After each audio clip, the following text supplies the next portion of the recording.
guy's reef.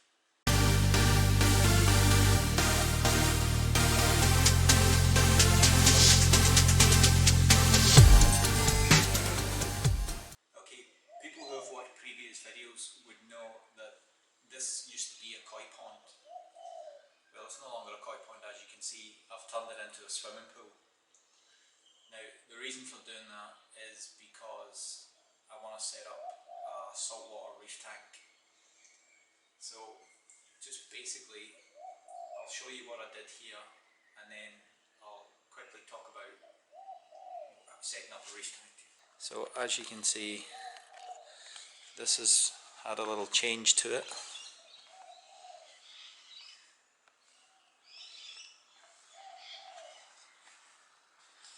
That's a little skimmer. That skimmer actually works really well.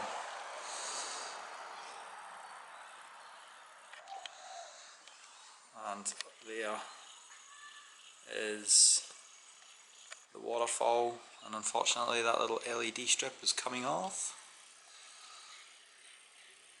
Now this swimming pool, I'm still running the exact same filtration as I did as a koi pond. I'm using the same type of return pump as I did as a koi pond. So I'll just pop in the filter room and let you see, just quickly before we go in there, I also installed a heat pump on the unit, on the swimming pool, sorry. So we just gotta come in here. It's a little messy in here at the minute. I'll switch this light on over here. There we go. So as you can see, we're still running the drum filter, and the water comes in obviously from the I keep going to say pond, but comes in from the pool now, goes into the drum filter, passes through the drum filter, and then enters this chamber here. And as you can see, well, I don't know if you can see, it's a bit dark, but anyway, that blue line, that's where the pump is. That's a 20,000 litres per hour pump. It's a DC pump. It's actually that one there. It's a Jabo pump. And then next to that we have the chlorinator. And because this swimming pool has got a roof covering it, the system hardly uses any chlorine. I've got this running for maybe 2 hours a day, and it's P1, so I don't know if you'll see that, but it says P1. So basically what that means is it's position 1, so it's the least amount of chlorine possible putting in it. There.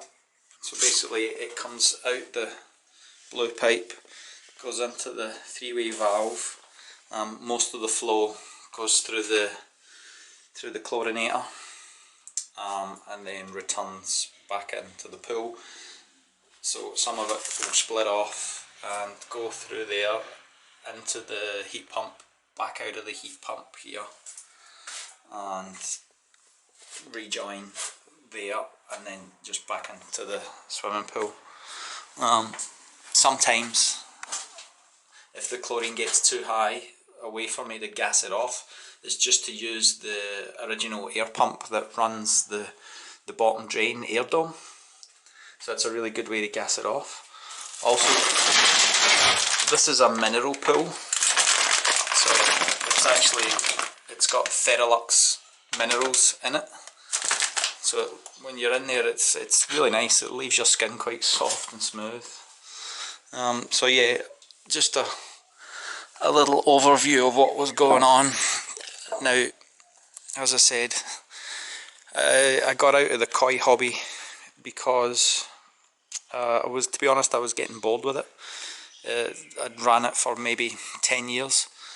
I've always wanted a saltwater reef tank, and yeah, so I've been planning a saltwater tank for maybe, I don't know, I'm going to be saying the last 14 years. I've kept freshwater fish, I don't know, 25 years maybe, 30 years maybe. So yeah, I've got on order, it hasn't arrived yet, but I have ordered a Cade 2100 tank, so it's almost 7 foot tank. It's hopefully, is what I believe it is, it's a high-end premium tank. So when that gets here, I'll be doing videos on the reef tank and setting it up and all the different things that you need to run a reef tank, which I have never done before, so it'll be a learning curve for me also. So that was just basically a quick video to let you know why this has no longer got fish in it. So thanks for watching, and please like and subscribe and hang around and watch future videos of hopefully the success of the reef tank.